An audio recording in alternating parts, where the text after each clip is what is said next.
Hey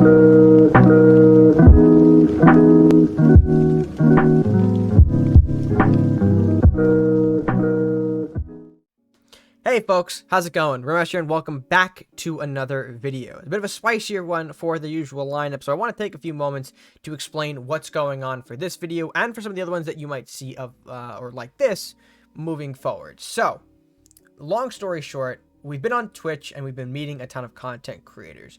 Those content creators don't know that CNC exists for obvious reasons. The game is millennia old in internet time, and the advertisement for it is virtually nowhere. So I gave them the challenge: pair up with a CNC veteran that I give to you, and can you guys, without using any cash or money in the system, can you build a deck and beat other content creators in a single elimination bracket? Best of three, standard format-esque stuff here. And so, for a grand prize of $100 split between both the veteran and the content creator, I had 4 content creators step up to the plate here for our first tournament to see who can do the job. The job being winning, if that wasn't already obvious. Right, so with that foundation out of the way, you'll be seeing the first of these matches. We've got 3 sets of 3 for you guys. And the first happening right now, we'll see Lomp taking on a Braintree. Winner moves on into our finals, with the opponent being determined in the next one. And yeah, let's go ahead and roll some introductory clips so you can learn a bit more about who's competing in this event. Hello everyone, I'm Braintree_3000. I have 0 prior knowledge to this game, besides a couple coaching sessions and whatnot. But I play a game similar, Super Autopats, over on my stream, twitch.tv/Braintree_3000. Feel free to come check me out. Play Minecraft a lot too. A lot of tomfoolery going on over there. Appreciate it if you stop by. Yeah. Hopefully you enjoy me getting wins or losses. I don't know. I guess you'll find out. I guess I'll find out. Hoping I win.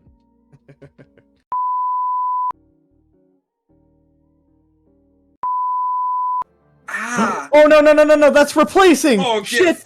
No! Fuck, you're stupid. Oh, okay, no. Okay, there. Perfect. It's her. Give me a more expensive card. Alright, folks, in our first game, we'll see Lomp. Yes, that is Lomp. Beastly gave him a bit of an ultimatum. Going against Braintree, now a Ninja Viking versus Warlock Viking. Tweakin', what are we expecting from these guys? Because this is a much different match than we normally commentate here on the channel, right? Normally, we've got the high-low pros coming on. Today, we've got some Twitch rookies. What are you expecting from these guys? Yeah, it's going to be a completely different type of game. Atmosphere, moves, thought process. Thankfully, they have some of the top players in Cards and Castles in the past, helping them, guiding them along the way, giving them their secrets. But it's completely different when you're in the ring playing. And sometimes a more experienced player will know exactly what to do, but when it comes down to it with these inexperienced players, they have no clue what they're doing. So it'll be interesting to see how crazy of a deck the coaches gave them to work with. Did they go a more experienced route? Did they do a more easy, clean cut? You should understand what you should be working with. Well, but we're about to all find out here. A great starting hand. What are we going to learn into? Into a secret dragon. Boy. Oh my god. So a couple of good things coming out from Lomp's side already. And a global too. Oh, you better hope Brand's packing some early burns here. Notice the global though. Dragon Temple. That you don't see unless you got a dedicated dragons build. So Lomp coming in with the beefy lizards to start off. Skill issue. Oh, we're showing all the cards love in this format. I love it. And look at the positioning too. Not afraid to take the hit onto the archer. Says fuck you and any global potential you've got. And looks like Lomp is not going to have any. He'll follow up the Salahar Rider, which is good, kind of reasserting the pressure on the board here. But yeah, sending the archer some love, getting him onto the board here. It's, oh my god, it is wild stuff already. Ooh, I don't necessarily like that push from the Salahar Rider because if Bran could have played this correctly, Daddy couldn't have had a move. He could have been top decking for the next 3 turns if he had another unit to deal with that lumberjack. But Well, it is oh a man, mischievous imp. I guess that's kind of why you didn't want to waste the imp. He's hoping to try and get the burn. But yeah, it makes more sense to pop the rider with the archer so that way you're controlling the board here. Because this would have been a free turn for Bran right here. We see virtually nothing in the hand here. The Secret Dragon being set now. We're going to try and force it onto the rider here. We missed the burn on the imp, which is a little feels bad. Now having to activate the Secret Dragon. That's a big ass green drake tweaking. That's a big ass green drake. Alright, do your worst. Oh, wait, it might hit my... Perfect, hit the castle. Go on, hit him. Oh, you hit him. You have made a terrible decision. Oh my god, oh my god, oh my god. That's perfect. Oh, it's beautiful. Oh, he's probably freaking out right now. He's looking at his cards.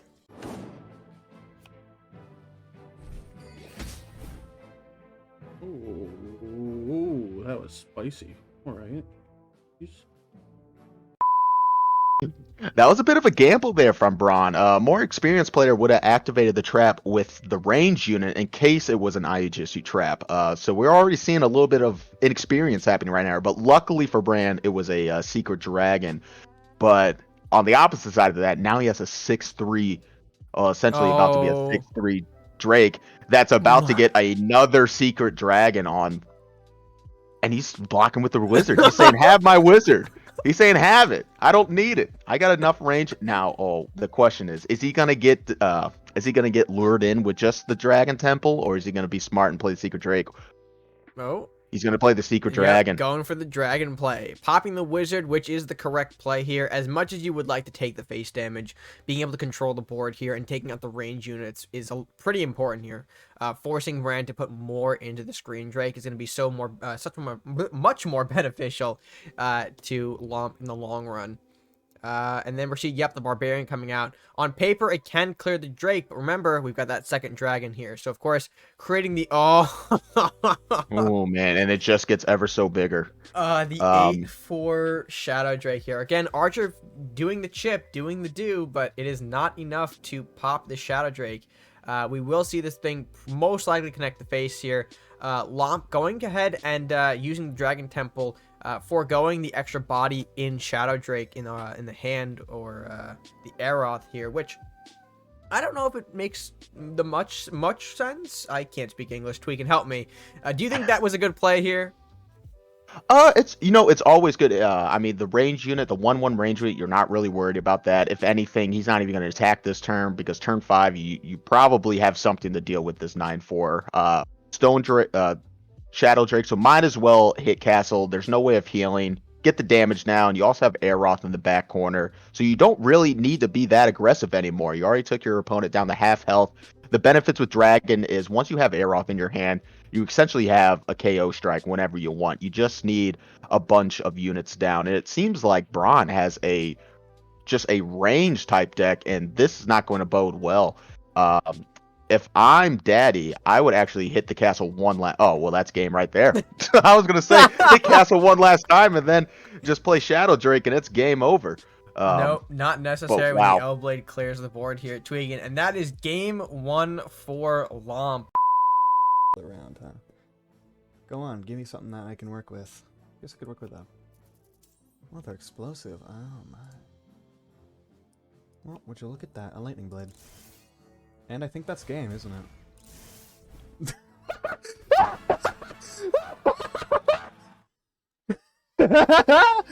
Oh my god, they were... Oh. Poor soul.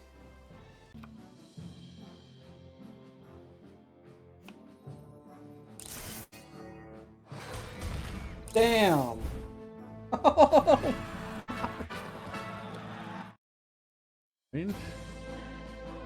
All right, fairs.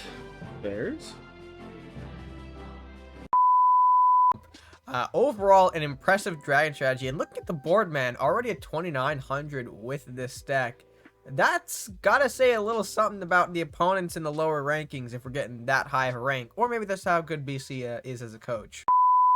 Here's what you're gonna do. Click create deck. And put in all of the free No. codes. Click create deck, okay? Just click create deck. Like, Click the fucking create deck button, you fucking piece of shit!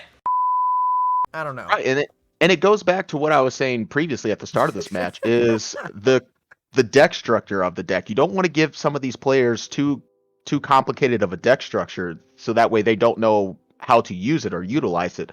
With dragons is very cut forward. You know, I mean, a lot of the cards are just trap cards or instant buff cards, and honestly, you're just rushing your dragons down Broadway. If they do put up some sort of attack, you still have that air Roth in your back pocket that you can just sit back, build up, and send everyone forward at once. So it's a very easy deck to learn, to create. So I expect big things from Lomp here in this tournament. All right, well, we've got a game 2 tweaking. I don't think we should delay any longer. I'm excited. I think we both are equally as excited. So let's go ahead and just jump into it. All right, and game number 2 now set to happen as Lomp again with a nice opener. We see the Dragon training the Rider and subbing out the Green Drake, which is important. Glad that he can see that we don't need those high-costing units early in the hand. Fantastic stuff here. Let's see what he can get out of the replacement, the mulligan, if you will. Dragon Search, another fine card. And I mean, tweaking. Are we seeing? You think we're gonna have hope for Lomp in game 2? Do you think we'll see a repeat performance, or do you think we're gonna see more of Brand this game? No, I think we'll see more Brand this game. I mean, Daddy basically top rolled phenomenally in the last game, and Brand just didn't have anything to recover. He was using a lot of his cards to body block, so hopefully he doesn't have to do that this much this game. But we see there we are with Daddy, another pull with the air off. It's always a great feeling running a dragon deck and pulling that card early. Don't have to worry about. I've lost plenty of games trying my hardest to hold on just to draw air off to send all my dragons down. Facts. So it's always good to pull one of him early. See Mischievous Imp come out in an awkward space. I feel like Brand really likes that spot here for some reason. I mean, we saw this a lot in game 1 as well. Putting it right in front of the castle. Unfortunately, in this position, it doesn't threaten the castle. I don't know if maybe he's misremembering the information taught to him by Hayden. But if he put it in that square one more in front of him, we'd actually be able to reach the castle this turn and sink in a little bit of extra damage, which you never know, could always be the equalizer. But Berserk are going to follow up again in an odd space for some reason. For the newer players, you always want to be putting your units in an attacking threat of either the castle or other units. Unless you are lacking in units in your hand, it's always important to be putting your units in a potentially threatening position to make your opponent make uneven trades if he has to, or to take damage on the face. Always be threatening castle. Well, I mean, the Mischievous Imp here now can threaten said castle. Pyromancer in front of the Shadow Drake, pass. That is a hell of a commitment.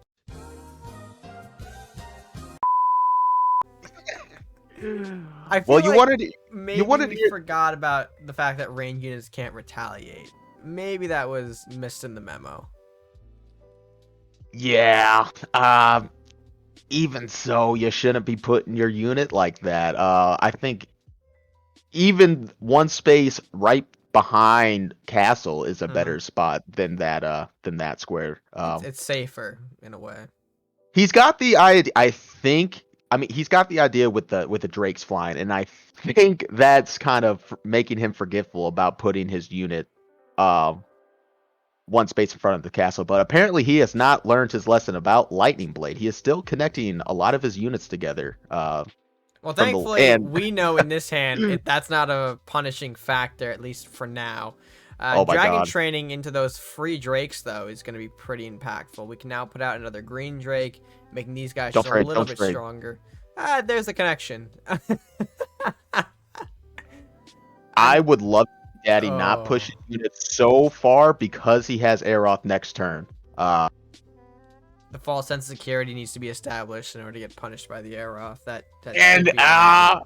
oh my god, please have a lightning blade or some sort of connecting chain lightning, something to punish Daddy for this play, for this setup here. I mean, it's right there. The potential is there. The question is, does he have it in 4 cards?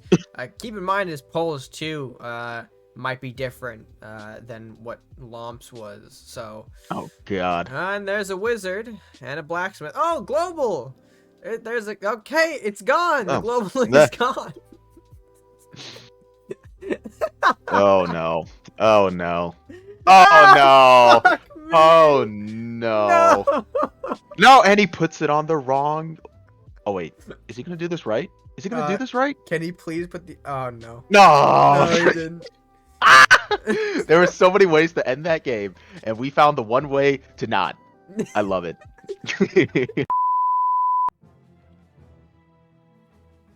Oh, and then he did it.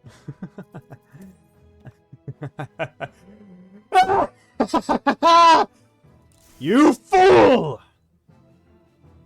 Yeah, I'm just gonna take out the imp so I can get the highest amount of damage possible on their castle right now. It's beautiful. I love the intensity of these newer guys, man. They just go for whatever they think is right, and I love it. They are so bloodlust. They see any sort of damage, it's like, yep, I'm going for it. I mean, honestly, Tweakin, I don't think Brand's got the cards in. Oh yeah, no, that is 2 under the requirement to pop that green Drake. So it looks like Lomp is moving to our finals round, if you will. Against who is yet to be determined, either between Crab or Defect. But overall, a strong performance coming out here from Lomp, delivering hefty beating with the Scaly Boys.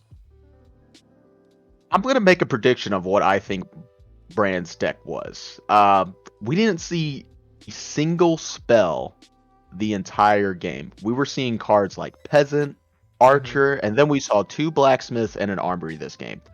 I am convinced that Hayden took a look at his deck and said, we're going to run a cheap global unit deck.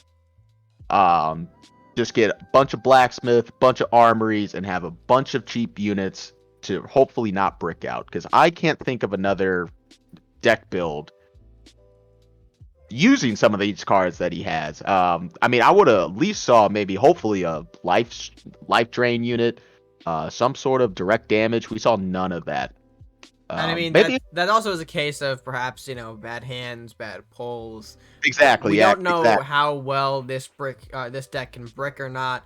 A lot of factors to consider, but honestly, hopefully still an entertaining game for sure. I mean, listen, I got a kick out of it, knowing my experience in it and watching people hopefully have fun. I think I was informed that these guys were having a good time with the game regardless, so that is always good to hear. But still, just as a player, you can't help but point out a few of these little things that you're seeing here and there. But Tweakin, overall, I think is still a great match to open ourselves up, and we have another matchup to get to.